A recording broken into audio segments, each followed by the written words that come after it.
still shining bright through the sycamores for me.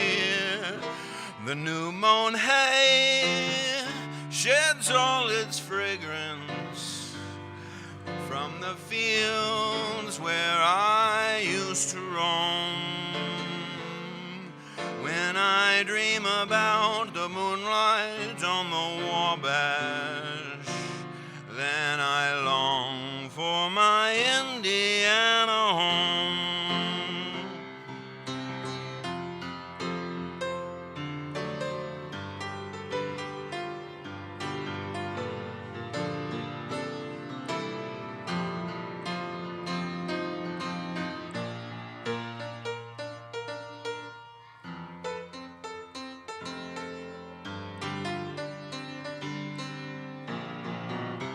The new mown hay sheds all its fragrance through the fields where I once roamed. When I dream about the moonlight on the Wabash, then I long for my Indiana home. Then I long for my Indiana home.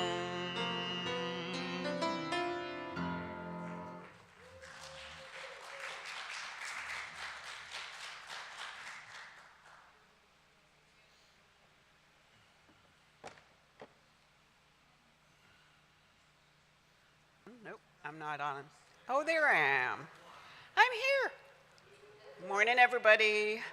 Morning, morning, and welcome. Hello, Slade. Thank you so much for being here in person, online. So to begin with, let's just take a deep breath.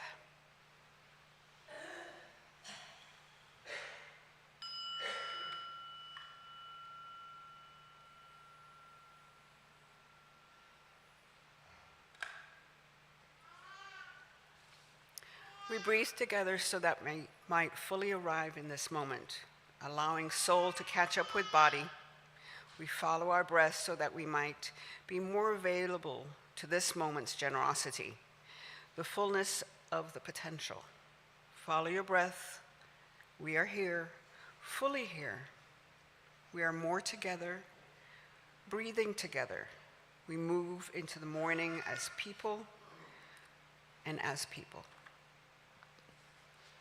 Each Sunday, a flame is kindled as a visual reminder that there is something within us, something eternal, and that we call the light, and a creeping baby. Hey, cutie.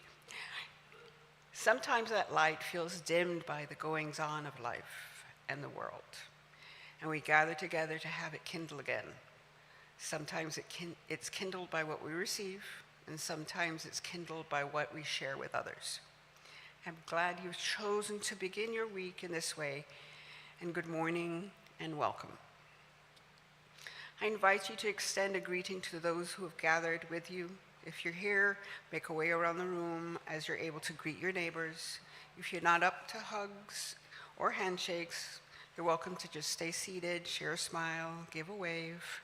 Online, use the chat option to share your greetings.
Maureen's going to do the announcement Instead of you? instead of Okay.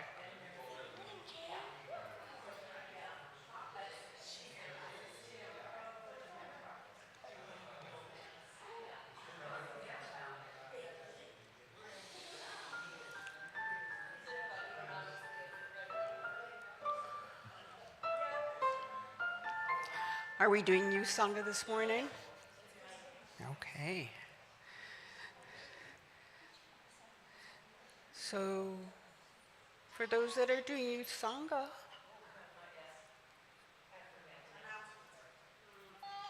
okay. They have it on here backwards. Announcements, then youth sangha.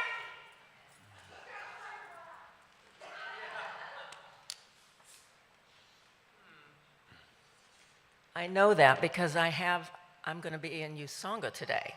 So I need to make this announcement. Welcome everyone who's here. I know it's a special holiday day.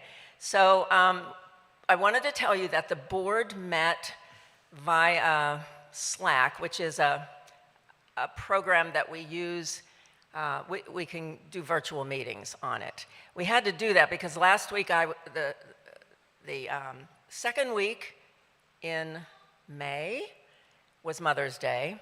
The third week, I was sick. The fourth week is Race Week, Race Sunday. So we met this week, and I wanted to give you an update at our community meeting right after the service. It won't take very long, but we will update you on what's been going on with the board. Thanks.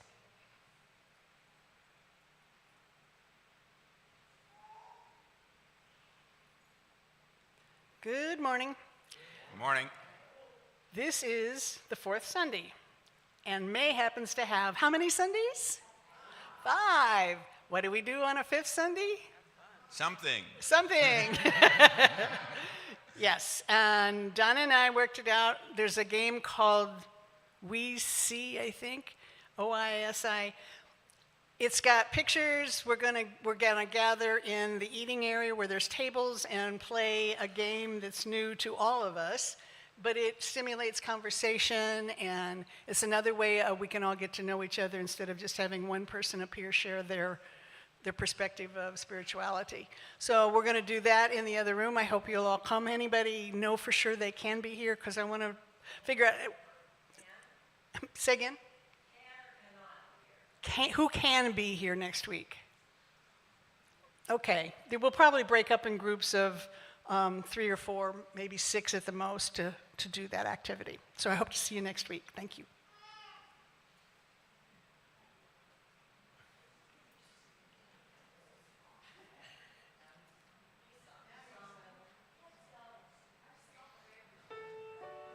Munchkins to youth sangha. Munchkins to youth sangha.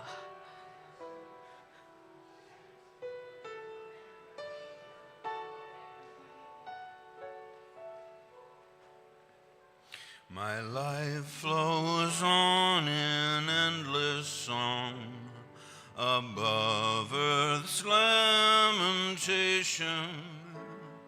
I hear the real though far off hymn that hails a new creation. No storm can shake my inmost calm, while to that rock I'm clinging, since love is Lord of heaven and earth. How can I keep from singing? Through all the tumult and the strife, I hear that music ringing. It sounds and echoes in my soul. How can I keep from singing? No storm can shake my inmost calm, while to that rock I'm clinging, since love is Lord of heaven and earth. How can I keep from singing?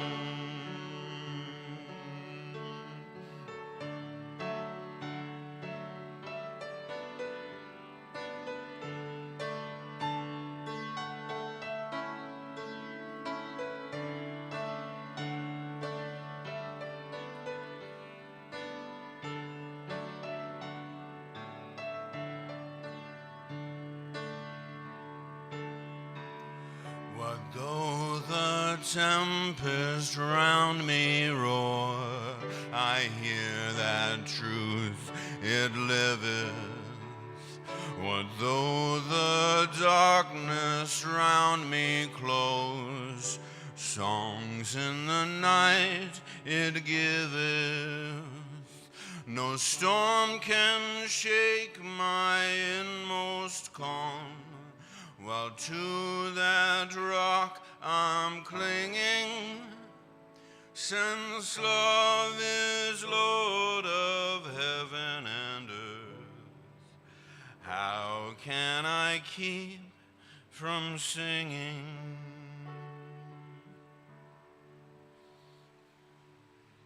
Thanks, Denny. I want to have Mr. Thomas come up and lead us in meditation.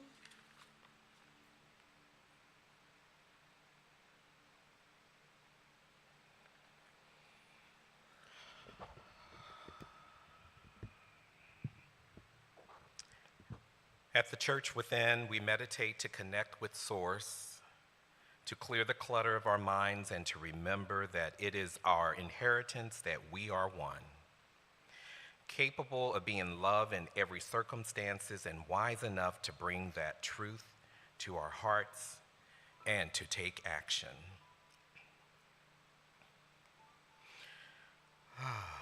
Let us take a gentle breath together. And I invite you to listen to this meditation inspired by my spiritual growth as well as my career as a nurse. We come into this moment aware of the sacred presence of life within us and around us.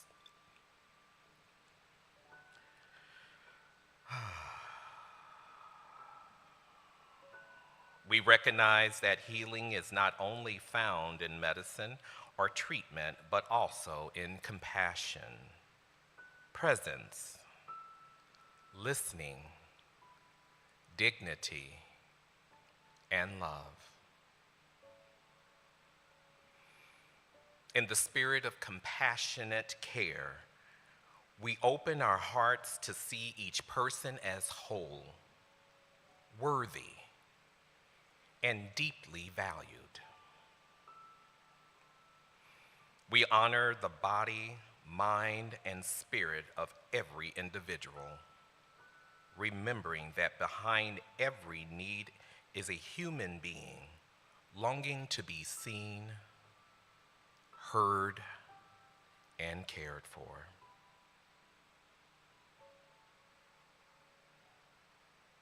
Our hands be steady, our words be kind, and our presence with comfort, bring comfort.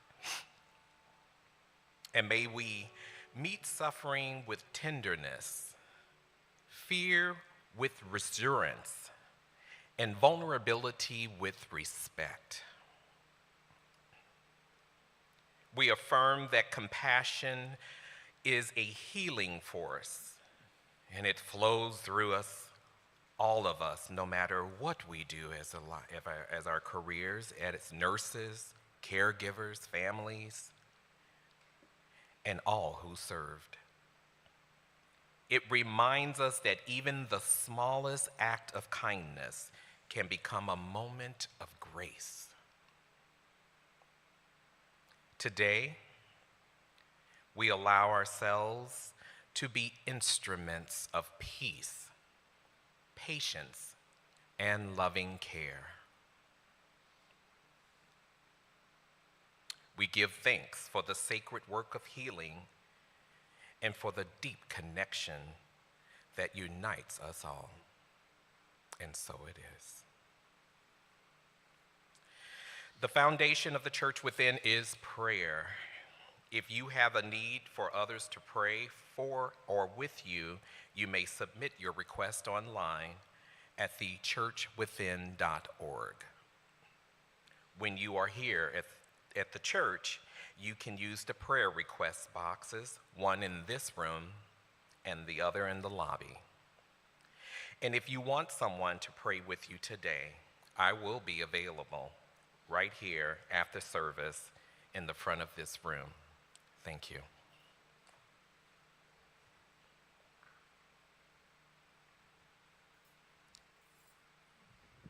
You're too tall, Thomas. I want to introduce Nurse Jackie, our Nurse Jackie, not HBO's Nurse Jackie, for her talk.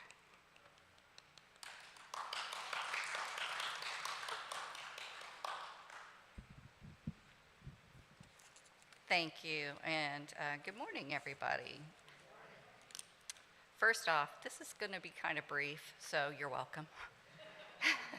If anybody has any questions afterward, I'll do my best to try and answer those.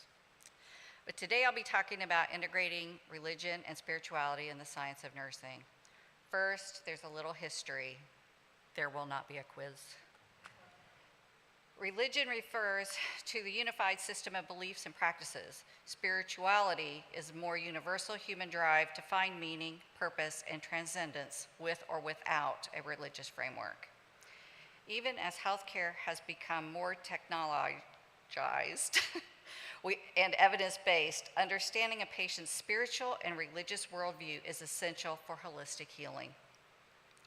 Holistic nursing acknowledges the unity of these domains. While medicine focuses on curing disease, nursing focuses on the science of caring for the whole person. Holistic care addresses the mind, body, and spirit. Evidence-based practice shows that supporting a patient's spiritual needs can lower blood pressure, ease discomfort, and promote resilience without compromising the science of modern medicine. In ancient cultures, priests, shamans, and healers were the same. Illness was often seen as a spiritual imbalance or a consequence of spiritual forces. Healing involved physical care along with ritual and prayer. In the Middle Ages, the formalization of nursing was driven by religion, particularly Christian monastic communities as well as Buddhist and Islamic institutions.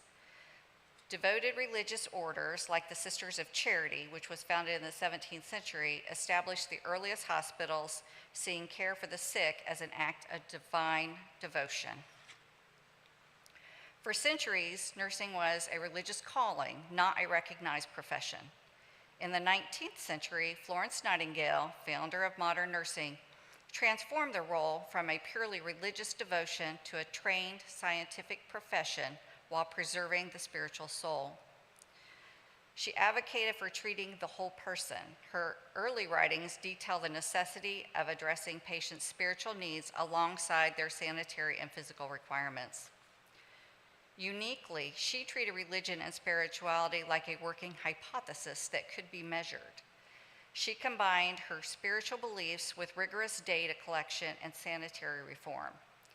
According to Nightingale, spirituality is an intrinsic component of human nature and the most profound resource and healing power available to the person. Although her religious roots were Christian, she pioneered a secular nursing curriculum at St. Thomas's Hospital, setting a precedent that nurses would provide care to all patients regardless of their religious or spiritual background. As the 20th century progressed, nursing experienced a rapid shift towards scientific advancement, evidence-based practice, and medicalization. During the mid-20th century, the rise of advanced medical technology and empiric data overshadowed the religious and spiritual dimensions of care in many hospitals. But by the 1980s, nursing discourse began a deliberate shift from institutional religion to the broader spirituality. This allowed nurses to address a patient's existential needs, sense of purpose, and meaning of life without imposing a specific religious doctrine. Today, nurses operate in a highly multicultural and secular world, yet demand for spiritual care remains essential. The American Nurses Association Code of Ethics for Nurses explicitly dictates that nurses must enable clients to live with as much physical, emotional, and religious or spiritual well-being as possible, reflecting the client's own values. Nurses must practice with compassion and respect for the inherent dignity and unique attributes of every person, ensuring that care enables clients to experience religious and spiritual well-being in alignment with their own values.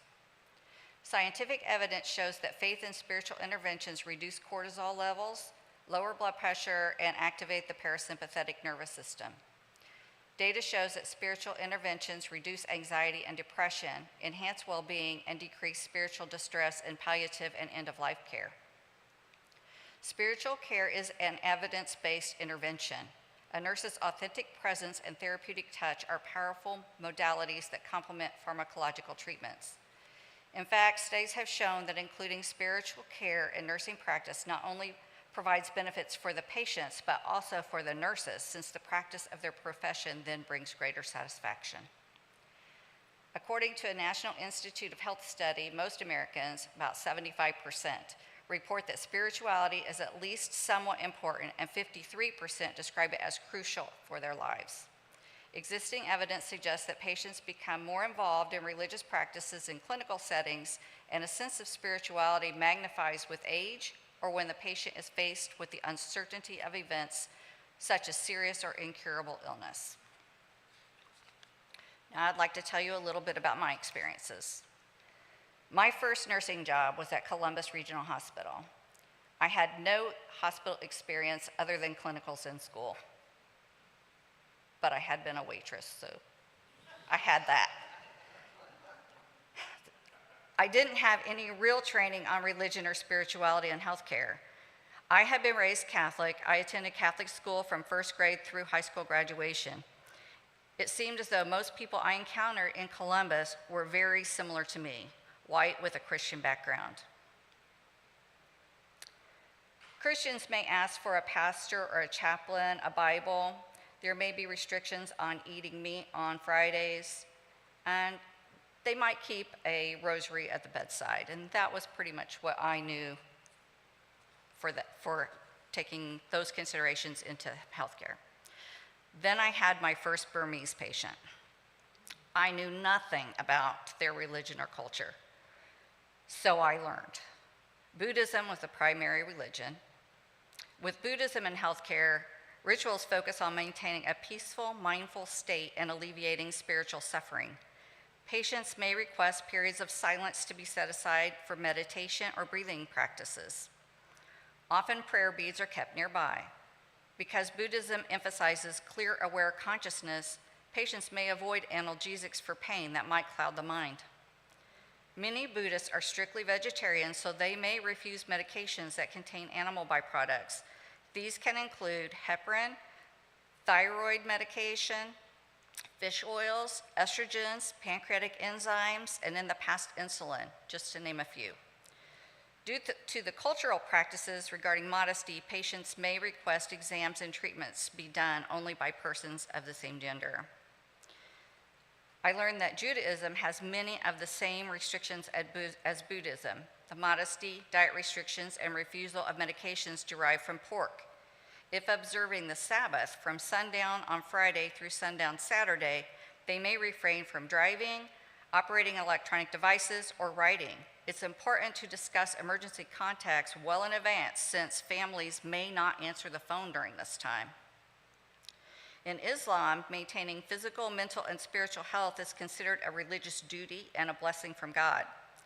While illness is often viewed as a test or a means of spiritual purification, Islamic teachings strongly encourage seeking medical treatment, as the Prophet Muhammad taught that God created a cure for every disease. Muslims pray 5 times a day, preferring a quiet, clean space to perform their prayers facing Mecca. The healthcare team should avoid interrupting ongoing prayer whenever possible. There is a strong emphasis on modesty. Related and non-related individuals of the opposite gender generally avoid physical contact, such as handshaking or excessive eye contact. Patients often request healthcare providers of the same gender whenever possible. Medications containing non-halal gelatin, often in the outer coverings of capsules, or alcohol-based solvents may raise concern. There is often family involvement, with decisions being made collectively as a family rather than by the individual alone. During my time at Columbus Regional, I tried to develop my skills as far as respecting the patient's spiritual beliefs and involving their needs in the plan of care. This can be achieved through consulting with the chaplain, consulting with the pharmacy, and sometimes simply just adjusting schedules, mainly just being respectful. After 5 years, I became employed at Community Hospital East, a much more diverse environment. During my time at Community, I held several different roles. I was a staff nurse, a preceptor, a mentor, a charge nurse, a clinical manager, and finally, a patient care coordinator. With all of those positions, my favorite parts were bedside care and teaching staff and helping them to develop in their own roles. I encourage staff to be aware of the cultural and spiritual needs of patients and their families. And how do we do this? During every admission assessment, we ask, do you have any particular religious practices that we should be mindful of, such as restrictions on diet or receiving blood or blood products? And honestly, very few people said yes.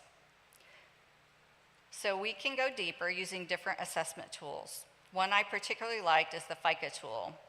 It has open-ended questions, not yes and no. F means faith and belief. What role does faith play in your life? I is for importance. How important is your belief in your health and coping? C is for community. Are you part of a spiritual or religious community? A, address. How can we support your spiritual needs during your care? Always take cues from the patient. Meet them where they are and honor their worldview without imposing your own beliefs. Interventions to support faith include providing privacy for prayer, offering to contact the chaplain, or quietly holding space. We must remember that the primary duty is clinical and emotional support. Never preach or push your own beliefs. After implementing these strategies, some patients would feel comfortable expressing their needs. Some would ask for a Bible, some might ask for a chaplain, and only occasionally would anyone ask for prayer.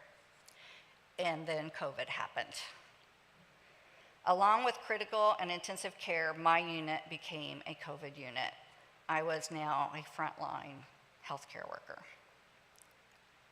This was a terrifying time.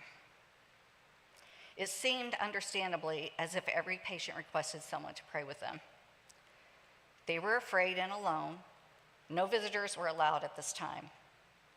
Not everyone was comfortable praying with the patients. I encouraged those staff members that just being present while the patient prayed was often all the support they needed. One gentleman asked if I would sing hymns with him. He didn't know it, but I had quite a reputation for singing with patients loudly. And what I lack in talent, I make up for in enthusiasm. I also realized that not only the patients needed spiritual support, the staff was carrying a very heavy burden. We were trying to help these incredibly ill patients while trying to stay healthy ourselves and not bring this plague home to our loved ones. We were facing critical shortages of supplies, including N95 masks. We were reusing masks and gowns. During these critical shortages, we were blessed to have donations from businesses and religious organizations. The church within donated a boatload of KN95 masks, and we were so grateful. I began to offer prayers at the beginning of our shifts for anyone who wanted to participate. I do think it gave us some strength. After some time, I noticed that there was a prayer from the chaplain being broadcast over the intercom system in the morning and again in the evening. Due to the limited numbers of available chaplains, I was sometimes asked to give blessings to those who were dying from their loved ones. Only ordained persons can give last rites, but I could certainly try to give comfort by being present and praying with or for them. Two such instances I will never forget. One was when a wife asked me to give a blessing to her husband who was dying. I prayed with him, and even though he was non-responsive, I'm convinced he felt it.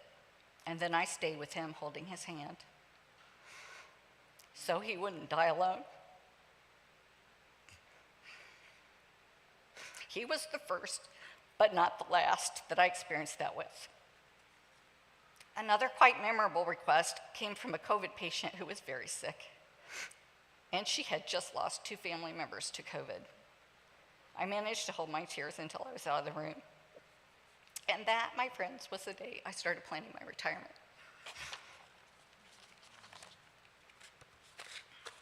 Anybody have any questions or?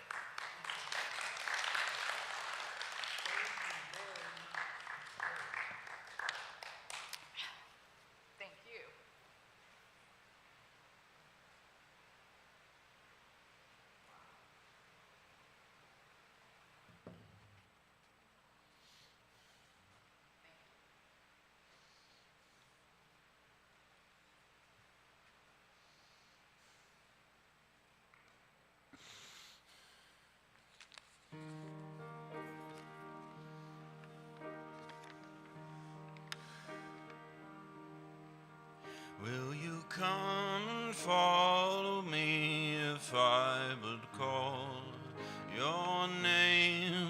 Will you go where you don't know and never be the same? Will you let our love be shown? Will you let our voice be known? Will you let my life be grown in you and you in me? Will you leave your doubts behind if I but call your name? Will you care for cruel and kind and never be the same? Will you risk the hostile stare should your life attract or scare? Will you let me answer prayer in you and you in me?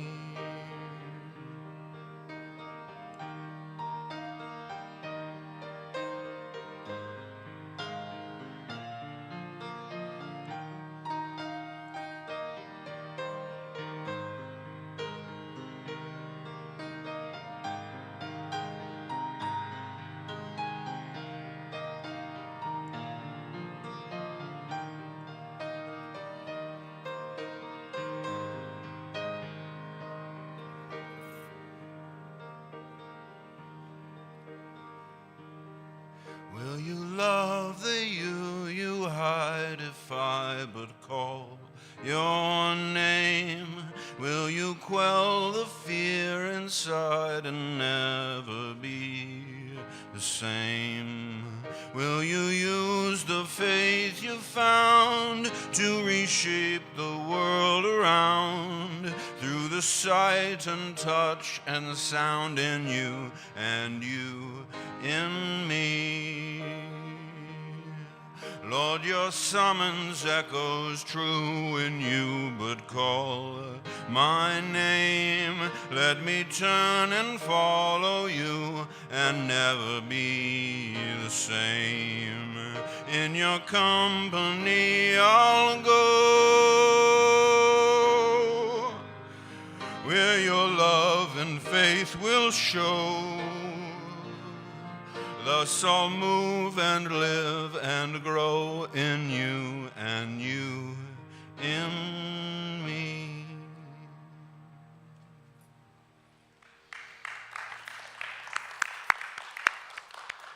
Just really want to thank Jackie for that moving and inspirational talk, and just reminds us how it's so important just to be there for people when they're leaving this earth, where they're present in this world. Just being there is so important, so thank you.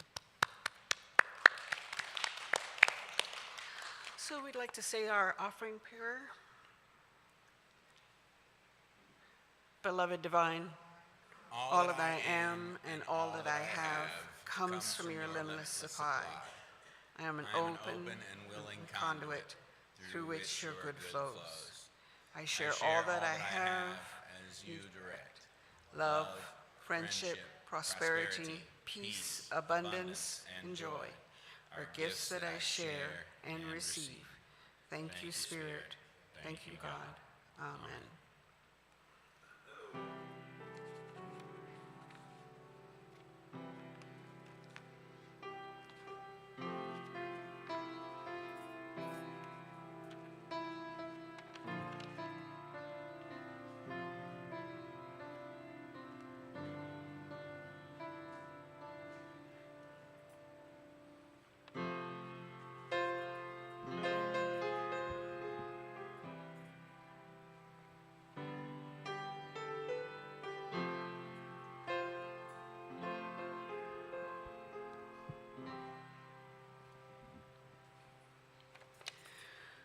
Creator of all good things, we gather in speak English, Jenny. We gather in gratitude for the gifts that surround us, for life, for community, for strength through difficult days, and for moments of joy, healing, and hope. With thankful hearts, we offer these gifts today. May they be used with wisdom, compassion, and generosity to uplift those in need, encourage one another, and bring light where there is struggle. Teach us to live with open hands and grateful spirits, recognizing that even small acts of kindness create lasting change. May this offering reflect not obligation, but gratitude for what has been received and hope for what can we build together. With grateful hearts we give, blessed be. Thank you, guys. We have the closing song.